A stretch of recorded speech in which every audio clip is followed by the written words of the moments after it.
Hey everybody, welcome to So with Joe. Today we're picking up where we left off last time, working on my blanket project.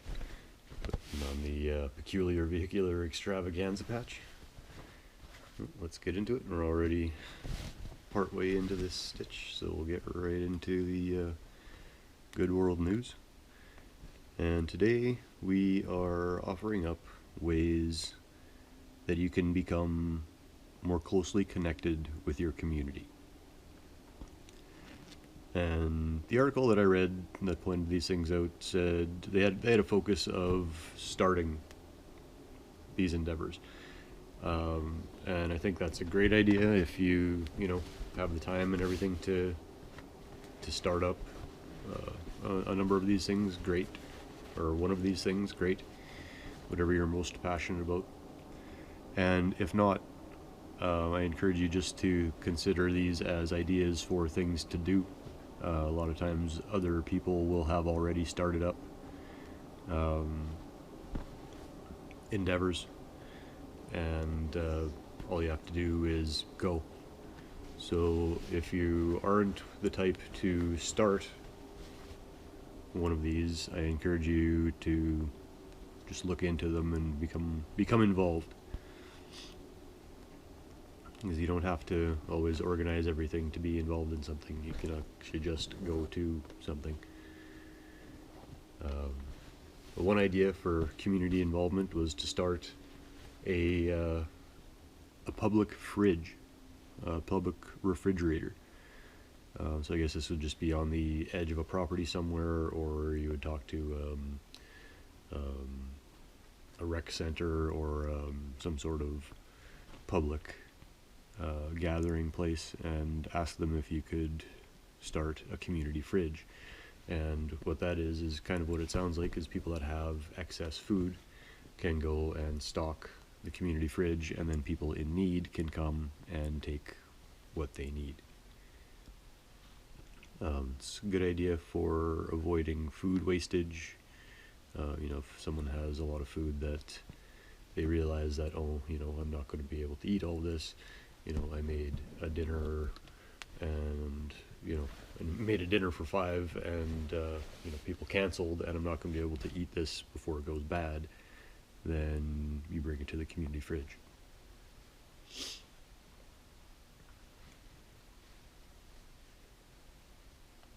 So I think that's a fantastic idea. And you just have to, basically the only thing you would have to do is check on it every now and again and make sure that there's nothing that's gone off, and then clean it up. Make sure it's kept in running order.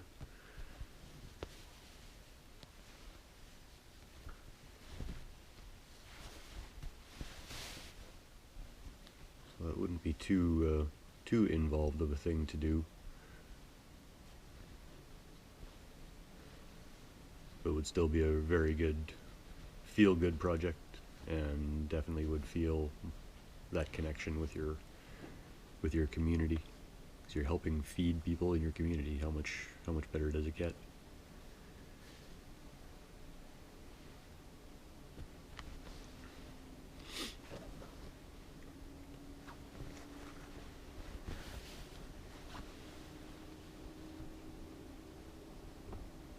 Cheers.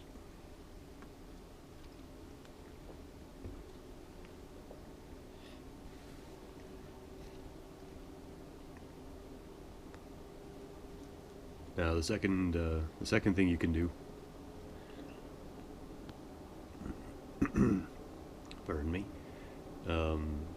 to become more involved in your community is to start a walking club.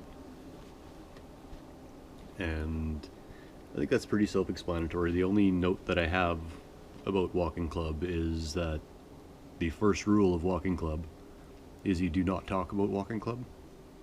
And the second rule is you do not talk about walking club. So I'm going to follow those rules and I'm going to move on. Third thing you can do to feel more in touch with your community is to get involved with a local radio station. Local radio, you don't need a great voice. All you need is a voice.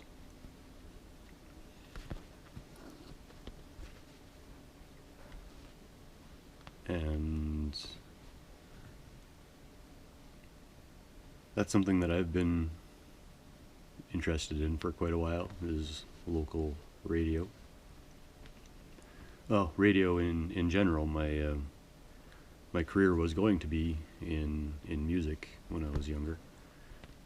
There was one time that I was doing research for a .com that was basically a prep site for DJs, and you could go on to this site and type in the name of any band, any person, and up would pop a bunch of information, so that when you're doing your radio shtick, you have information at your fingertips.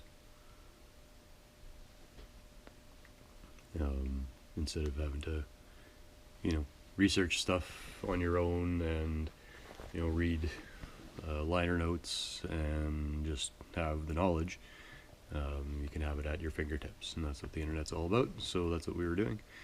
The other thing that I was doing at the same time was actually working in radio,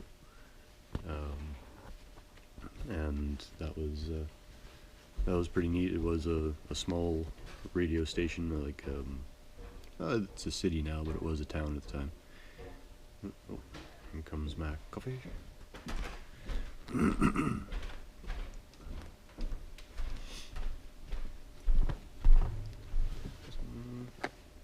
Thank you.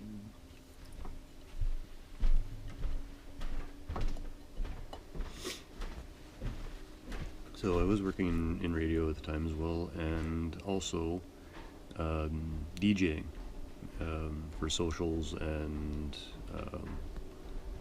parties. But I guess, okay, I should explain the social. The social is a thing where I'm from that not too many other places have, and it's when people get married, they will have a party before the wedding. And that party before the wedding is an attempt to raise funds for the honeymoon.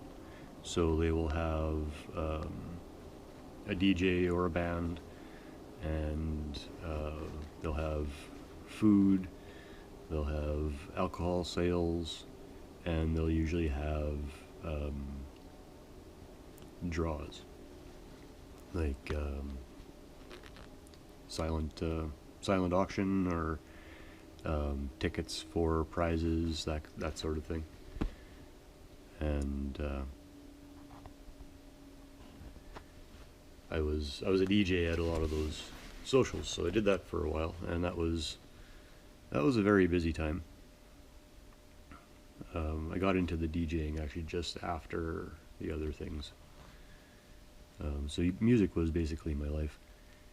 And if you're at all, like, if you have a passion for music, even one type of music, they can have the polka hour, if that's what you're down with,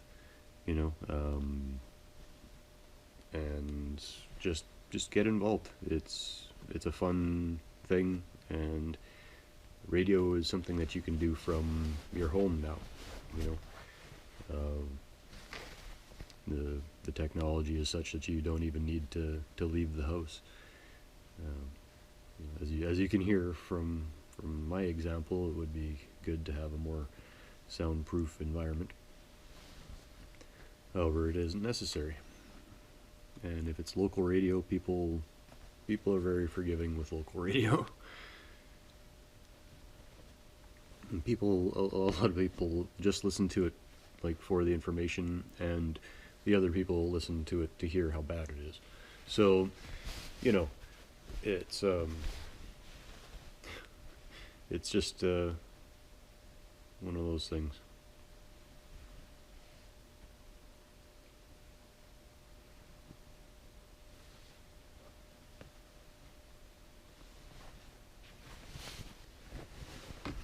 Yeah, local radio, definitely worth getting involved in if you have any sort of voice, opinion.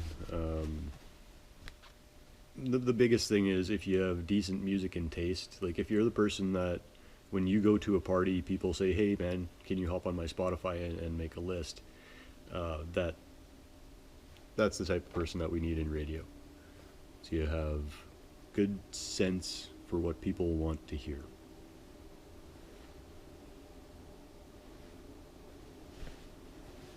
I think that's the most important thing in someone selecting music is just reading the audience.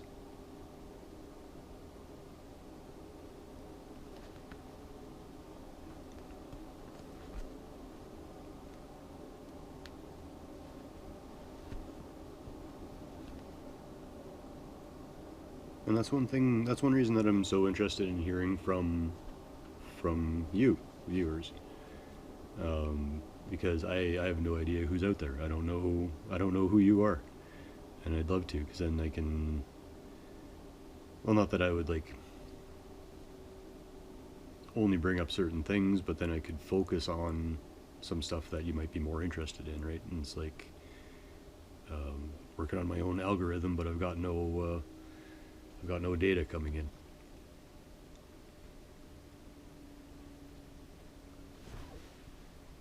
Anywho, pardon me.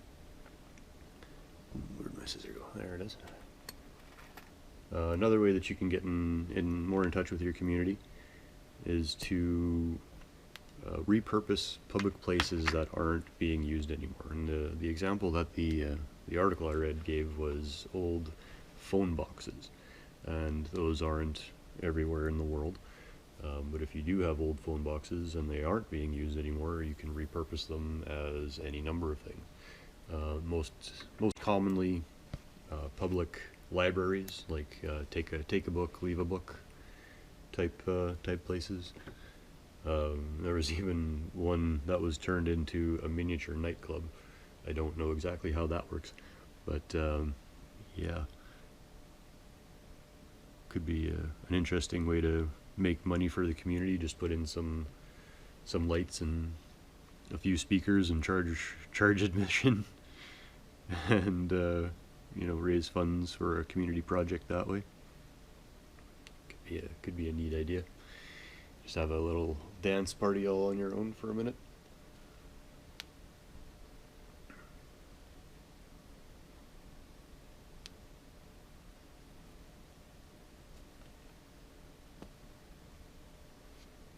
And if you don't have old phone boxes, I don't know. Like I'm not sure what kind of example I could think of for repurposing, but I'm sure there's something in your community that has been neglected, that no one wants anymore, that with a little bit of TLC, time and love, and I know TLC is tender loving care, but time, love, and commitment is what I'm going for on this one. Then you could turn that into something very, very positive for the community. I find the thing that gets in the way of a lot of it is red tape, and what you need to do is go with the philosophy of it's easier to ask for forgiveness than permission, and just go do something. And if all of a sudden it gets shut down and people don't want it, you can just say, well, I didn't know. Because if you don't ask questions, then you don't know. Then you can plead ignorance, and just go out and do something. There's always legalities around things. Always legalities around things. But even if you can do something for a while and get away with it, like this car show. The car show that I did, the Peculiar Vehicular Extravaganza. It was Uncle Bob's the first year, long story. We let go of the Uncle Bob's, and it was just the PVE.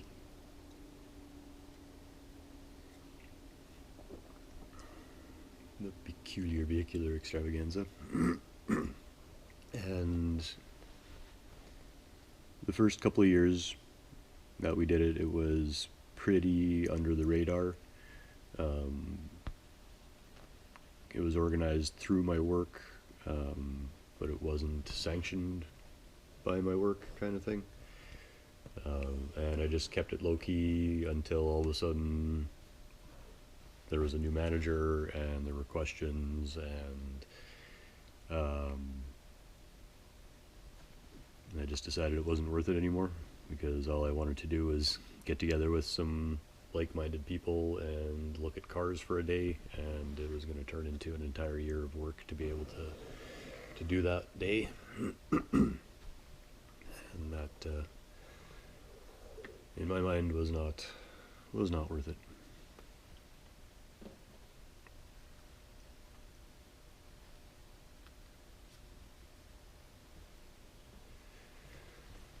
So I think we did 3 of them. One year we did like 1.5 because we got rained out.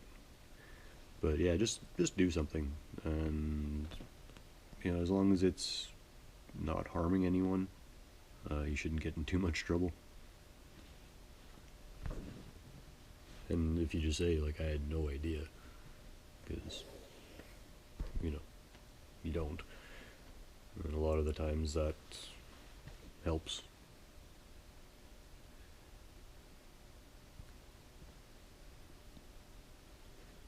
Next thing on next way that you can get involved with your community is one that I am very passionate about, and that I have done, not that I've organized with other people, but I've done it myself, and that's organize a litter pick, or just be involved in one. A lot of the times, a lot of these things will already exist, and you just have to look for them and become involved in them. But you can organize a litter pick, just put up a Facebook thing, hey, I live in this area, or photocopy papers saying, hey, I'm picking up garbage, walking around the neighborhood this date, this time, and just do it and see who shows up. And if it's only you, that's fine. If you're the only one in your neighborhood that wants to get out and pick up garbage, that is 100% fine. I think as soon as people see you out there, they will come join you, if they know that they're welcome to. When I was picking up garbage, people didn't come join me, but they thanked me, and it was great. I liked doing it better on my own anyways, because then I can choose where I wanted to go, how long I wanted to sit and pick at a pile of tiny bits of plastic or something that was there. Because you have to decide where your time is best spent. Is it best spent picking up the big sheet of plastic next to you, or is it best spent picking up the tiny bits of plastic that have broken off of that big piece? It's those things. But if you had a lot of people, you could get everything. So everybody grabs a garbage bag and a pair of gloves and gets out and picks up all the garbage in the neighborhood. I actually went as far as to get one of those pickup sticks. You just squeeze the handle and it pinches, one of them. And that made it so much easier on me, because before then it was like bending down and picking up each individual piece. And I actually ended up picking up a local sponsor, and he gave me garbage bags and gloves, because before then I was just barehanded it, and that's dangerous. So yeah, people will get behind you if they find out that you're doing something positive.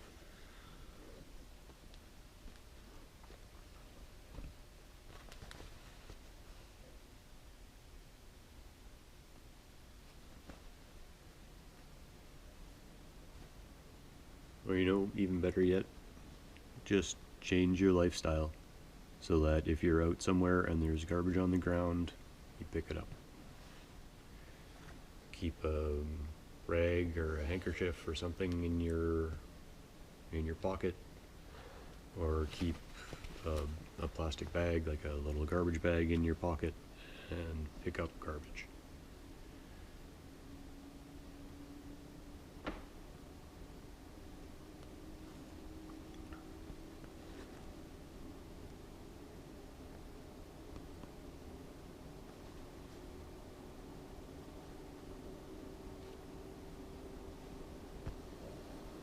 Another way to become organized or become more involved in the community, feel more connected to your community, is to organize a tool share program.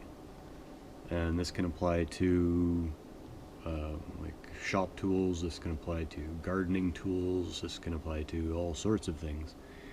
And basically all it needs to be is a list. This person has this that they wouldn't mind lending out, and you know, or just put out a need. Hey, this person needs this for this. Can someone help them?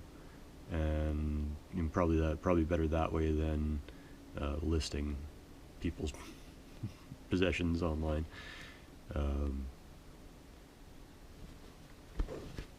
Yeah, then people can just contact those in need and say, hey, I can bring this down, and either you can use it or I'll do the work for you, or you know, whatever the deal is that they work out amongst themselves. And because that's one thing that holds a lot of work back from being done, is having appropriate tools, and especially doing work safely and quickly. You can sit and do something, you know, the old-fashioned way, but if there's a tool that does it 5 times as fast, then why, you know, if it's possible to have that available to you, why not go that route?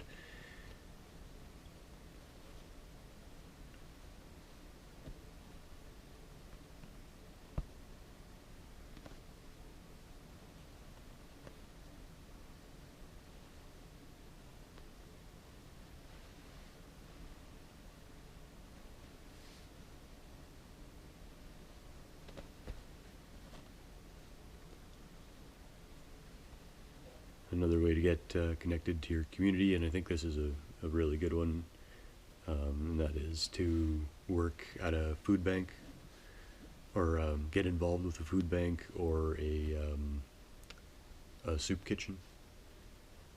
I think any time that you're helping those who are less fortunate, everyone wins.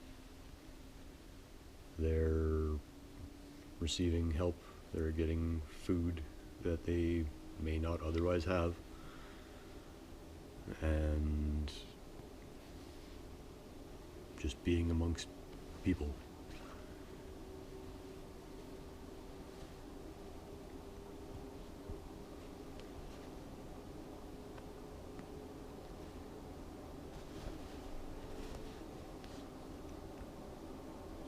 One thing I've never done, but I think everyone should,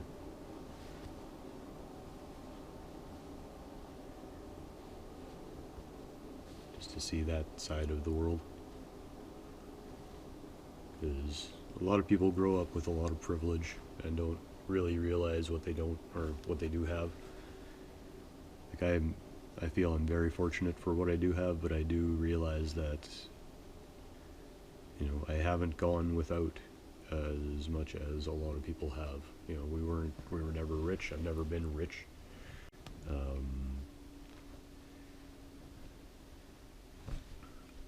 I've been, you know, the point where you need help from other people to get through. So, you know, being humbled is always a good thing as well.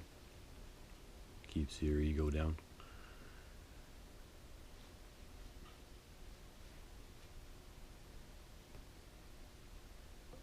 Alright, another way to get involved, feel more connected with your community, go to workshops or demonstrations. There's always someone out there who wants to show what they can do and teach what they can do, and why not take advantage of that? Even if it requires a donation or something, you know, if you can afford it, go for it. You'll meet people, you'll learn a skill, it will stimulate your mind, you'll prevent Alzheimer's, you will keep everything moving, you know. Your mind is kind of like a muscle. If you don't use it, you lose it. So just get out, be involved. And some of it's pretty interesting, because people have some great skills. And the other thing is, if you can find someone with those skills, then you can find someone to hire to do those things if you can't figure out how to do it yourself. Like if you turn out to be really bad at it, then you know who to go to. Cheers.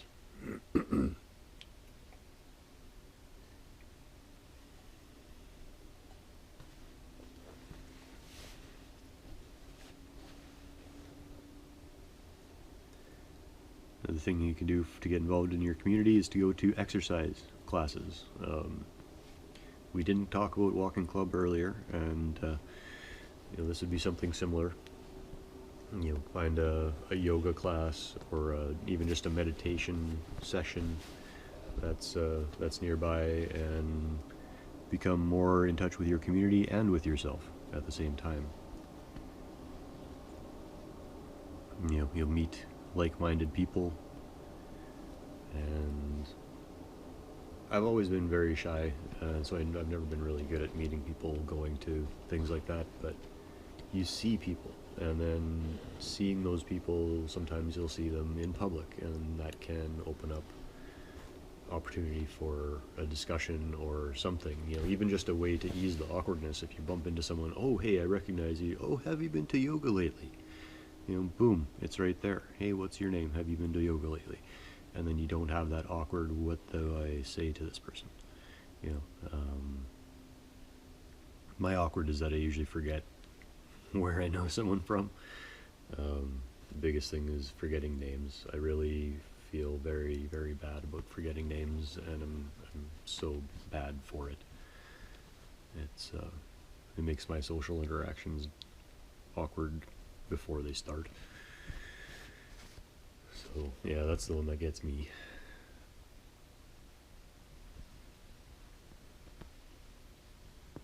So I've been trying very hard to note people's names.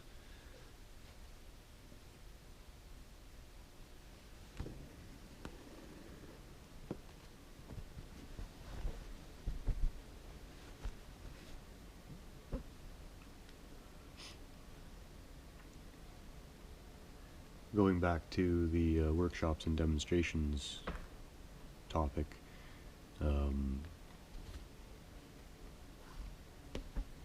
staying in touch with your community, kind of knowing what's going on, that can lead to more of these things. For example, I went to a small town for a skate park opening. I know some guys that go to the park openings and skate them.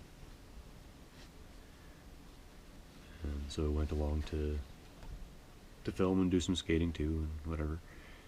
And the number of people that came out to that event was impressive, and that was very encouraging to see the community interest and the community support. So if you do hear about anything like that, like a skate park opening or any little thing that's happening in your community, go check it out. What's the worst that can happen? You walk over there, it's not really what you expected, and you go home. At least you got outside. Probably run into someone that you met at yoga.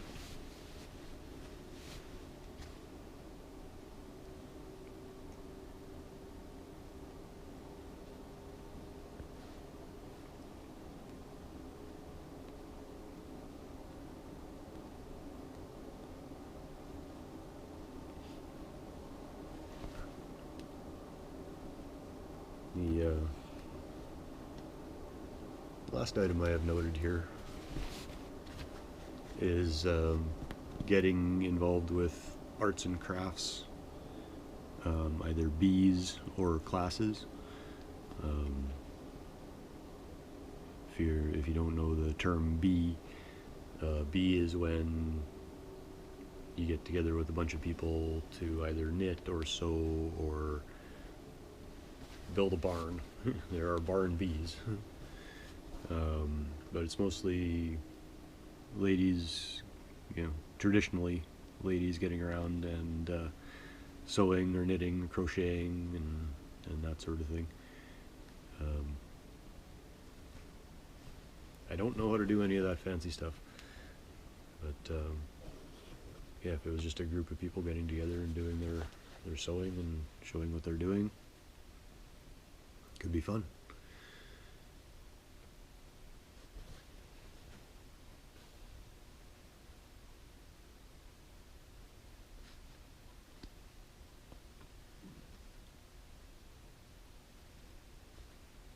You know, you can always learn something when you gather with people like that, because someone will be doing something that you won't have seen before, and you can ask them, hey, how do you do that? Or someone will see you doing something that you may have been taught incorrectly, or you may have forgotten over time that's not right, and people can go, oh, you know, there's a better way of doing that. Or you can just ask them, hey, you know, I've forgotten how to do this. Can you help me out? And yeah, it's really valuable, the passing of information, and that's where I'm encouraged by programs where youth are getting together with seniors and just hanging out, you know, getting to know them, learning from them. And that's one of the most important things, is learning from the older generation. I wish I would have done that more, and hopefully I will be able to yet.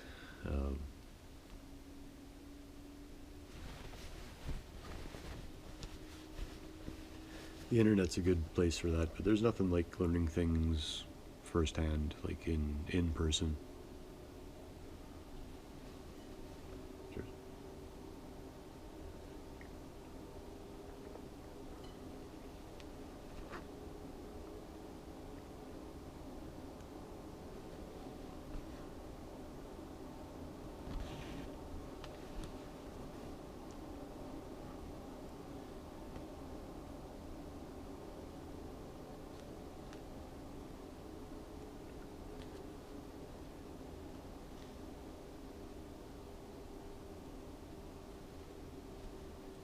I think a lot of the focus on arts and crafts needs to be on the process and not so much on the outcome.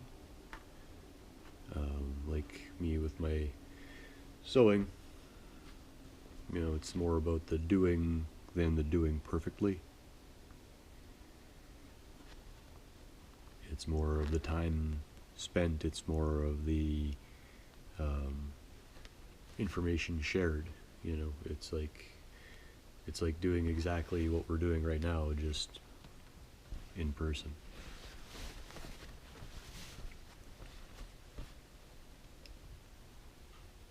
And a lot of the stuff is way easier to do with more than one person. Like when my grandma would make a blanket, you would need one person on top of the blanket, or one person underneath the blanket, or it took forever, because you had to push the needle through, hook the yarn, pull back, and do.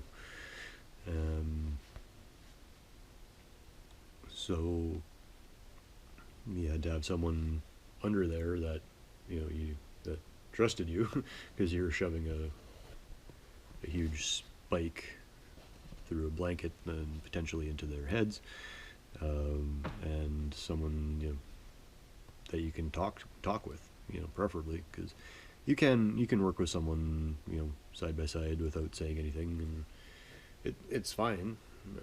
It's a lot better if you can have something to talk about.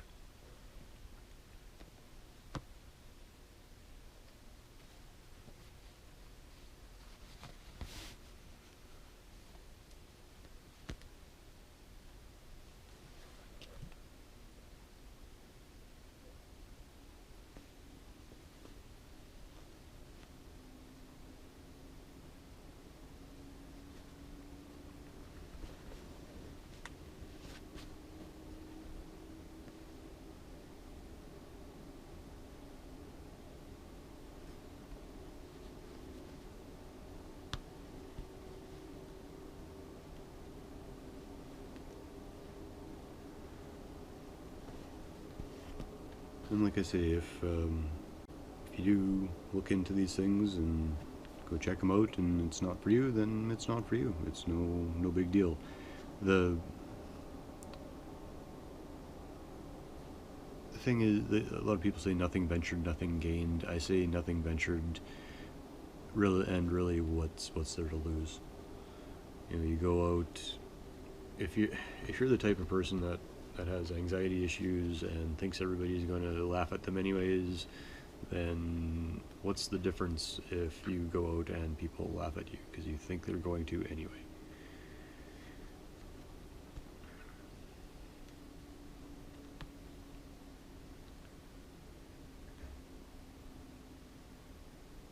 And I guess I can't really say that. I'm kept back from social interaction by my anxiety issues sometimes, and it's something I want to overcome.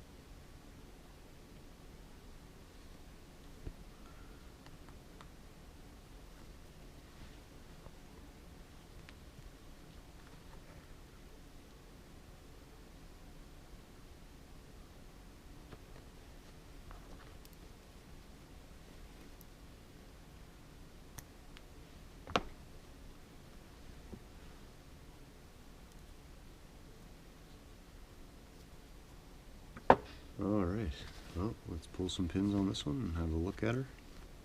This is exciting. This is the first full t-shirt patch on my blanket project.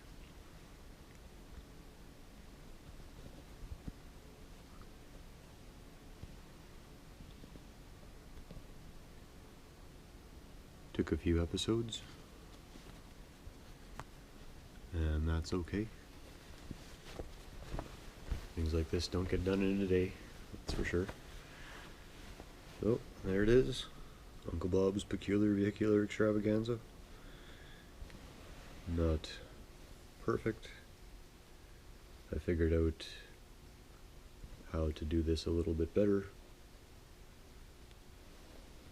Do an initial pin right around, and then pin your hem separately. And it seems to work pretty good. And yeah, we'll set up the next one next episode. So thanks very much for joining me. I really do appreciate the time we get to spend together. And yeah, till next time, keep chilling. Don't forget your cookie. Peace.